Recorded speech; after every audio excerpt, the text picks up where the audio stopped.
ఈ రోజుల్లో డబ్బుకున్న వాల్యూ మనుషులకు లేకుండా పోయింది. డబ్బులు ఎగ్గొట్టే వాళ్ళకైతే మళ్ళీ మళ్ళీ ఇస్తున్నారు.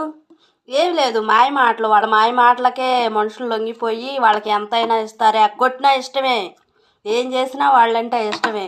కానీ ₹1 మనకి ఎందుకులే అని ఎంత ఇస్తున్నా కానీ మనుషులు నమ్మరు, పీడిస్తూ ఉంటారు. 5,000కి, 2,000కి, 3,000కి, 10,000కి. వాటికైతే ఊరు వదిలేసి వెళ్ళరు కదా, కొంచెం లేట్ అయినా ఇస్తారు. వాటికే మనుషుల్ని పీడియటం అనమాట. 2,000కి, 3,000కి, 5,000కి. అమ్మో, అంతే. గొర్రె కషాయ వాడిని నమ్మిద్ది కానీ మంచోళ్ళని నమ్మదుగా. ఈ మనుషులు కూడా అంతే, కషాయ వాళ్ళని, ఎగ్గొట్టే వాళ్ళని. ఆస్తులు పోయినా ఇష్టమే వాళ్ళకి, వాళ్ళనే నమ్ముతారు. ఏం లేదు, మాయ మాటలు చెప్పినోడే బతుకుతున్నాడు ఈ రోజుల్లో. నీతి నిజాయితీ అంటూ కూర్చుంటే వాడిని